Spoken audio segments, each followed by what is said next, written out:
So what I'm going to show you is all brand new unpublished work that was done by my student Paul Dodd, who's a fourth year chemical engineering student, going to be going into his last year at the University of Michigan, who did this work in collaboration with Pablo Damasceno, who was a student of mine and is now working with Sean Douglas at UCSF doing DNA origami for his postdoc.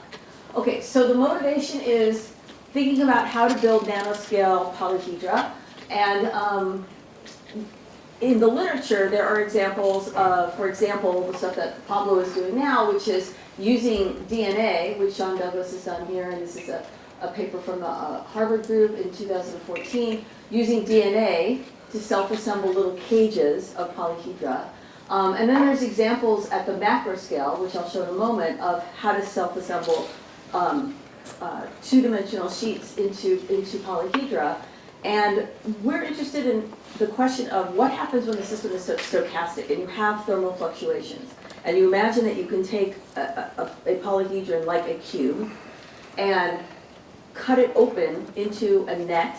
Okay, so for example, here's a cube, and here's one of the 11 ways that you can cut up that cube into a contiguous two-dimensional object, and those things are called nets. The tetrahedron has only 2 different nets. Cubes and octahedra have 11 nets, and the dodecahedron and icosahedron have over 43,000 nets each. And each of these pairs are dual of each other. That's why they have the same number of nets. So you could imagine if you wanted to know of all of the 2 nets of the tetrahedron, if I made the edges sticky, say, and they could come together and fold up and form that 3-dimensional closed object, which net would fold up the easiest?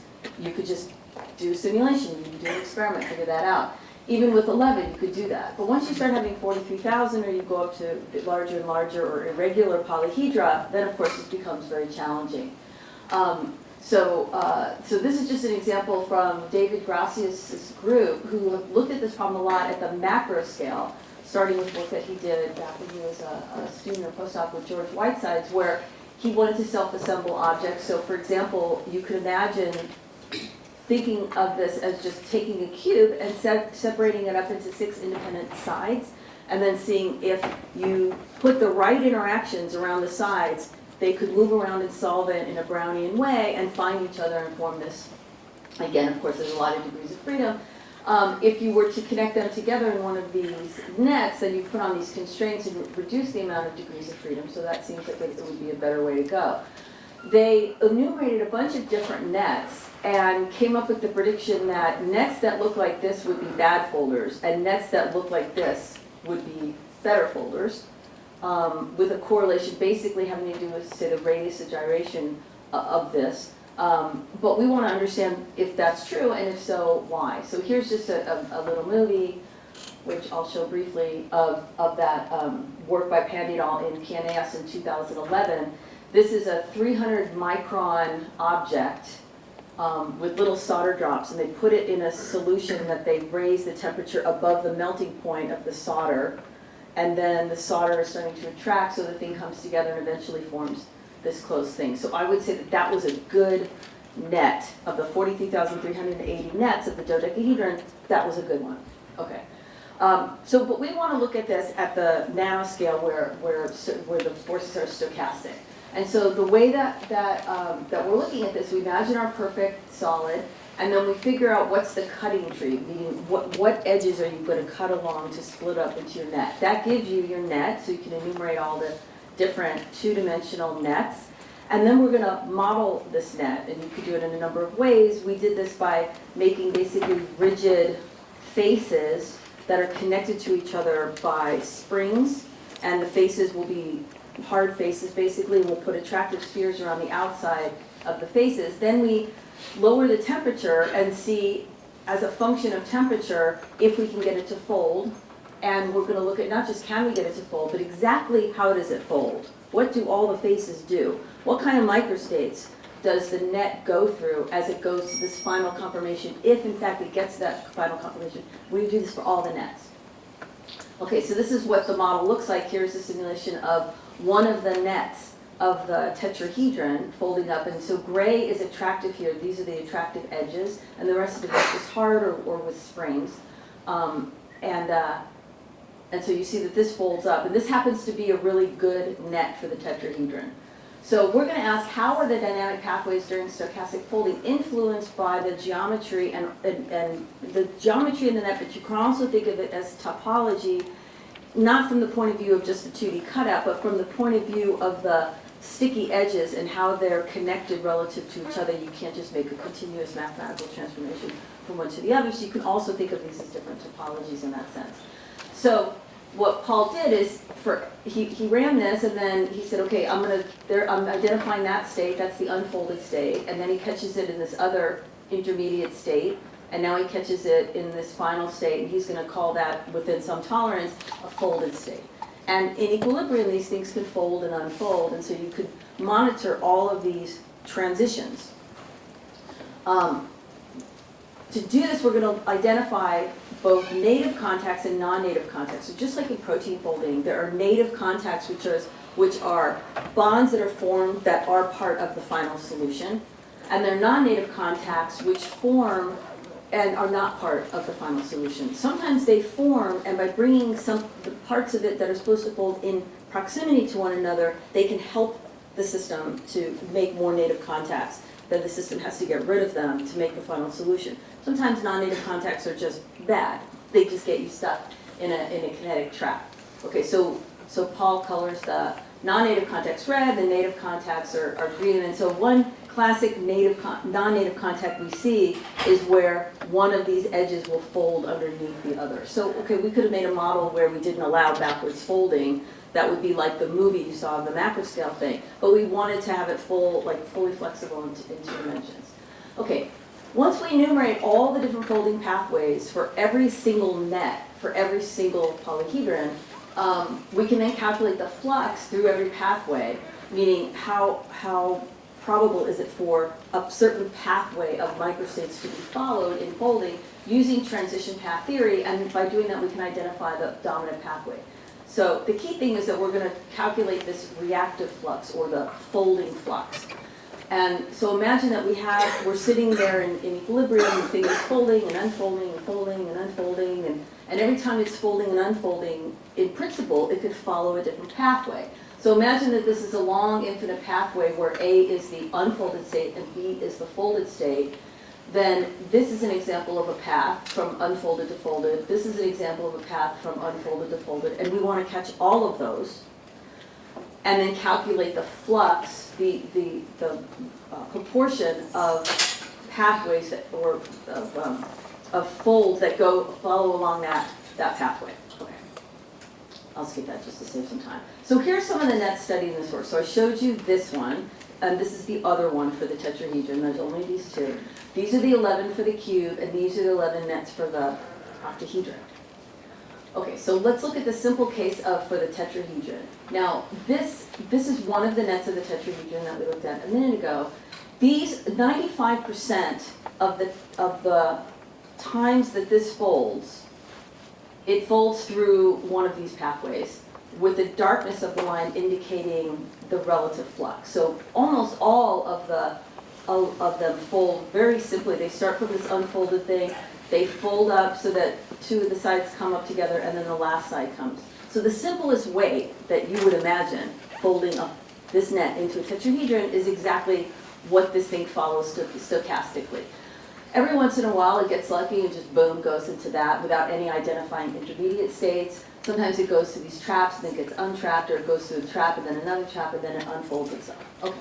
And so you can plot the total flux and as a function of temperature, and you can see that if you're at really high temperature, as you might expect, it's very unlikely to get something to fold because the entropy is winning. At really, really low temperatures, it's unlikely to get the thing to fold because it's too cold. It can't explore space, it's anergotic, it gets stuck in kinetic traps. But in some intermediate range of temperature where the system is able to minimize its free energy, it is able to maximize the amount of flux, the amount of folded ones, or successful folds, I should say. And then this shows the relative flux where only native contacts are used, and this shows where non-native contacts are used, in addition to native contacts. So all of these, at every temperature, these 2 points always add up to 1 because the total flux is equal to 1, because we're just dividing it up into to understand the ways that they tend to fold. And you see that at higher temperatures, the non-native contacts are dominating, the native contacts are dominating, and then there's a crossover where now you start to get an appreciable amount of non-native contacts in folding. This is an example of the cube. This is just one net of the cube, and here's a bunch of pathways. This is not all the pathways. This just represents 55% of the successful folds go through one of these pathways, with the darkest pathways, the darkest lines indicating the most flux through those, that goes through those pathways.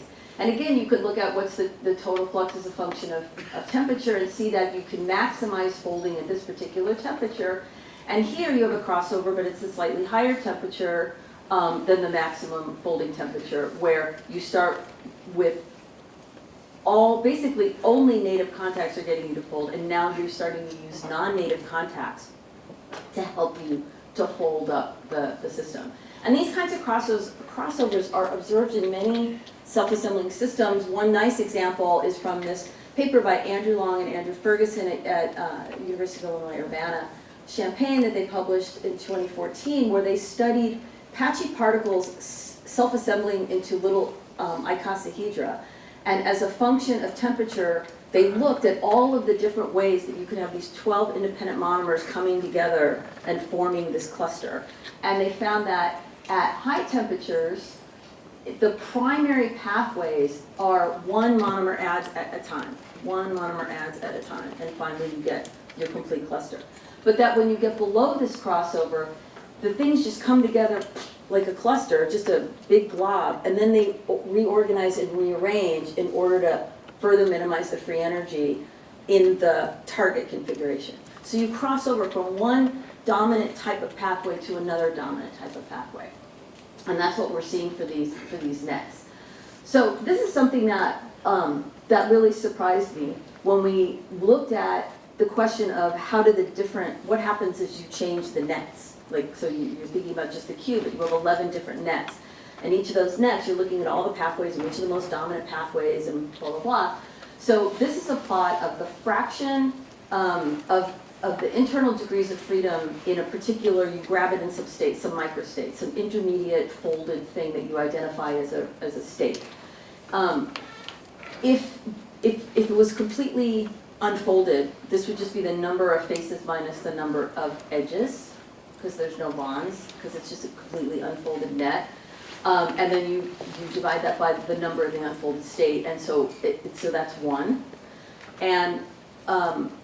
And so this thing really goes between 0 and 1. Then down here, I don't know why it's plotted for minus 0.2 and 0.2, but let's just consider between 0 and 1. Q over QF is the fraction of native contacts in the state. So if it's completely perfectly folded, then it has the maximum number of native contacts that it can have. And so if you just calculate at any time how many native contacts it does and divide by the number in the folded state, then when it's folded, this will be 1. So this is 1 when it's unfolded, this is 1 when it's perfectly folded, and then there's everything in between.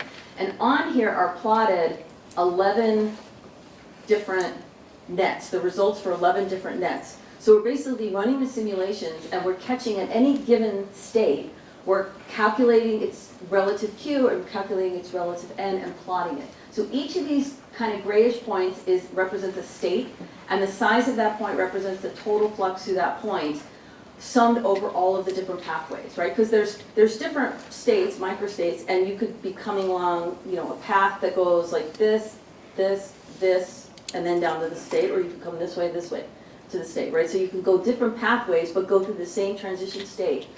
So you sum over all of those pathways to see which ones are the transition states most often visited. And then the red curves are the weighted averages of the flux for each value of the Q. And so the fact that these all basically are lying, not exactly in the same curve, but they all follow the same pattern, means that regardless, so that it doesn't matter which net you're using. The system is following a pattern where basically it's just minimizing everywhere along the path. It's always trying to minimize the free energy. And at the higher temperatures where this is forming, it's basically being dominated by maximizing the entropy. So it's giving up, as it folds along the path, it's giving up the fewest number of degrees of freedom possible to keep the entropy of the system high while encouraging more and more native contacts to lower the overall free energy. So we call that a topology-free sort of pattern because it doesn't depend on the net. There's just a common type of pattern that it's doing. Here's an example for, so this was the cubes, and then here's what these cubes look like. So here are the 11 different nets, and here are a bunch of different pathways. And here's example of a transition state that's shared by multiple paths, right? So that would be a big gray dot on that thing. So each step along the pathway is forming a contact and freezing out the fewest number of degrees of freedom to make that contact. So you might even say it's following a type of greedy solution because it's coming together and then and then folding the next, making the next contact, making the next contact. Okay. This is showing, by the way, not all of the paths, but the most likely paths for all of the cubic nets. We can do the same thing for the octahedron. We could plot these same quantities. There's 11 nets for the octahedron. And again, this is showing some of the most dominant transition states and the dominant paths. And again, you have the same sort of a pattern, which means that the system is always following the same principle in order to fold, regardless of what the geometry of the net is. Here's again some of the nets. These are 10 of them. This one is not shown, just to have these all fit nicely on here. And again, you see that there's these different pathways, but there's some dominant pathways and there's some key transition states that it goes to in order to get down to the octahedron. Okay, so now we want to know, so fine. So we've learned that no matter how I decompose my polyhedron, whichever net I use, every net is going to follow the same basic physical principle, and it's going to do that, it's going to satisfy that in different ways, but it's doing the same thing. But which net is better, right? So maybe they're all form it, but which ones will form it the best? Which net should I use if I really want to get a lot of little polyhedra? So to quantify this, we'll start our simulations at high temperature, quench it to some low temperature, and then we'll study that as a function of quench temperature, and calculate the fraction of the simulations that reach the folded state. And we'll look at these two quantities, the folding probability, which just the number of times we're successful in getting something folded, the fraction of times we're successful at getting something folded, and then the folding propensity, which is the sum of the native contacts that the net has at the end of the quench, normalized by the number of every simulation folded perfectly. Meaning that if it folded in perfectly, this would be 1. It would have a propensity of 1. Obviously, these two quantities are correlated, but the folding probability just tells us how many fold, what fraction fold. It doesn't tell us which ones are folding better.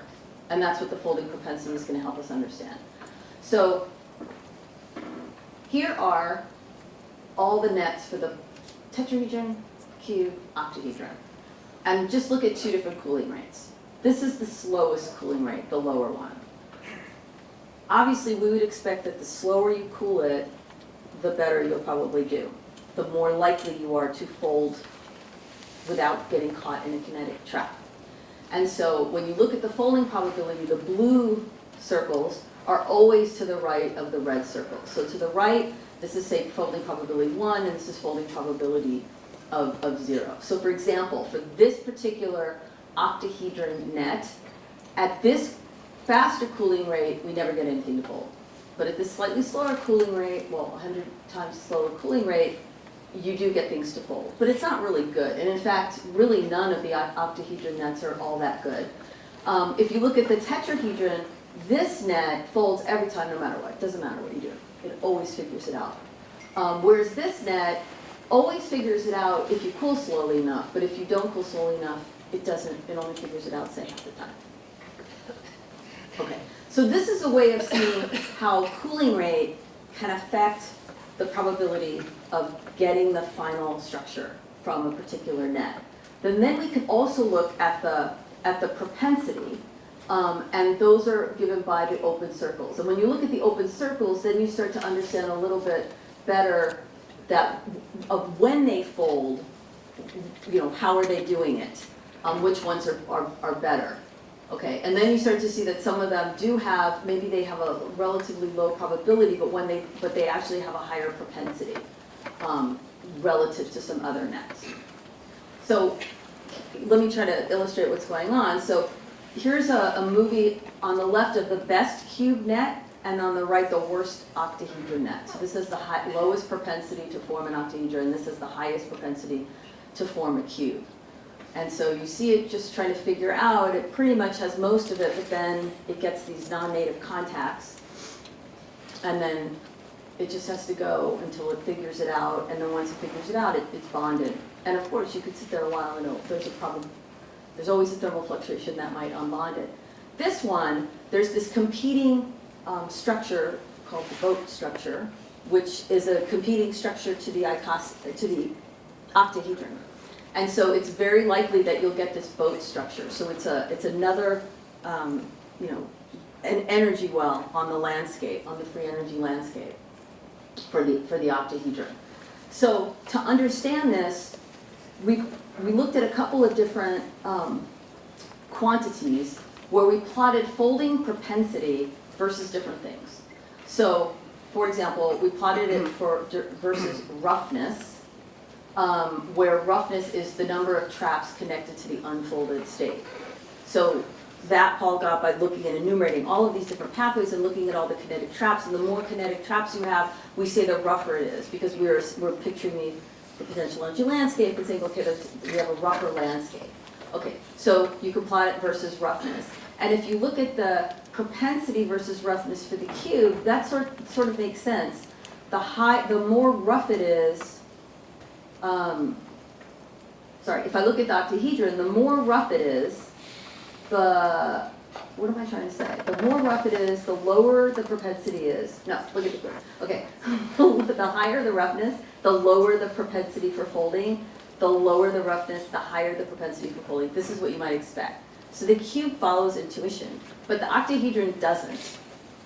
Right? The octahedron seems to have a higher propensity the rougher the landscape is. So that's weird. We'll get back to that.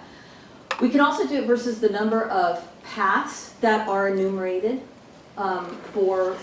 given all the different nets for the octahedron, all the different nets for the cube, and also versus the number of leaves. So a leaf is defined as connected neighboring native contacts. Okay, so every net has a different number of leaves. And so you can look at that. And if you look at this, we see that the folding propensity seems to correlate well with, it increases with the number of leaves, it increases with the number of paths. So we're focusing on these two and not the roughness then to see if we can then make a prediction for what sorts of nets will fold best for other shapes. So based on the results from the cube and the octahedron, we're going to say, okay, for the dodecahedron and octahedron, we're gonna hypothesize that those nets that have the most number of leaves will have the highest folding propensity, and the number of pathways to the folded state, if those are maximized, those will also be the good folders. Many paths towards success will increase folding propensity. And so, just in the interest of time, we'll just look at the dodecahedron. So here's a bunch of nets chosen out of the 43,380 possible nets. And we would predict that ones that look like this are good and ones that look like this are bad, because these have more leaves than these. And when you enumerate all of the many pathways for each of these 43,380 nets, which Paul did, these also have not only do they have a lot of leaves, but they have a large number of paths to success. So we say that these are going to be the good formers. And so then we can test this prediction and look at the folding propensity and the folding probabilities and see that at the slowest rates, nearly every one of these nets folds into a dodecahedron eventually.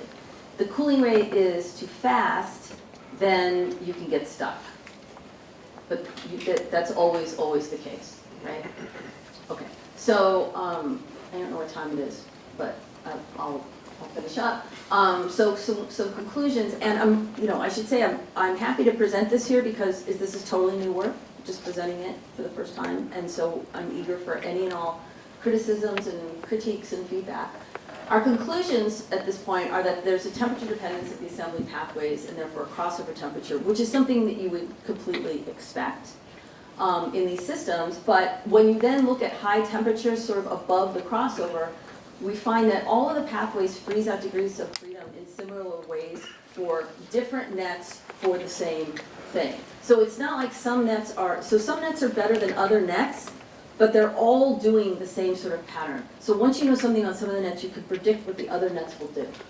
The folding propensity correlates positively with the number of leaves and paths, in some cases negatively with the roughness parameter. And so there's a question here about how to relate this to exploration of the energy landscape like you might do in protein folding when you have, say, one dominant well or dominant well and lots of little wells. This seems to work pretty well in correlating it with the roughness of the landscape. But when you have two dominant wells, it doesn't work as well. Okay, I'll leave it there and take your questions.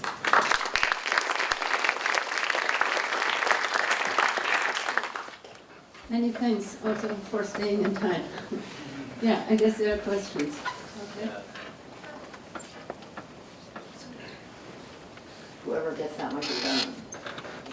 Microphone right there. Simple question, just related to this. Have you tried to play with the path in temperature? That would help, because you know which part is going. What do you mean the package? Just from your last remark, almost here, pathways freeze out degrees of freedom similar ways, different nets. So yes. You might, for complicated situation, know that if you want to fold this first and then this next, etc. You mean control the temperature along the pathway? Yeah. Yeah, that's something that we're trying. So that will be a path in temperature. Yeah, right. If you wanted to steer it, right. So this is sort of the first step to figure out if you were going to steer it, how would you do it? Yeah, that's great. Yeah, so I had a quick question. So you only looked at regular polyhedra?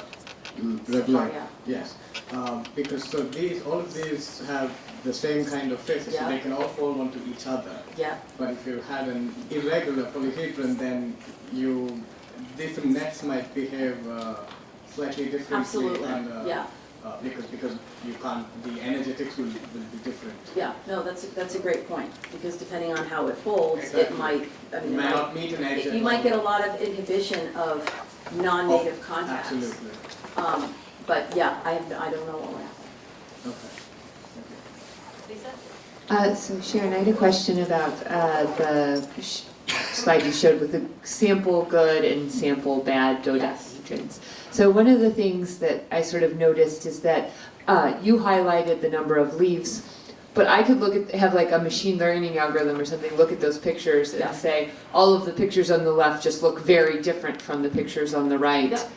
And so, you chose 3 directions that you had roughness, Yeah. but the question is like, well, maybe it's not any of those things, it's something else that's related to them, but actually there's something way better out there. So how would you think about sort of exploring, I mean, you made good guesses, but how do you think more broadly? Like I could just argue, well, you got lucky, what really makes the stuff on the good is something that you didn't identify. And maybe limited, like you said, I'm sorry, I don't know your name, to regular polyhedra, that all of a sudden those measures, those dimensions are not good anymore once you go to irregular polyhedra or something. So I agree with you that you'd really like to throw machine learning at this and say, I have no idea what the correlations are, what's correlated, what is correlated, and find all the things that are correlated, but then try to, the trick is to understand the causation, and that's something that machine learning won't tell you. So through this, we can understand why it's the way it is. We can understand why, like David Gracia found the correlation that he found. But I totally agree with you that to go to a much more general type of shape, to find all the general nets that can fold up into different shapes, machine learning would be a great way of going through all of that data and identifying all of the different possible correlations. But then you still have to try to understand, okay, but what's the underlying theory? But yeah, I agree. Okay, any other questions? No, then let's thanks. We go ahead.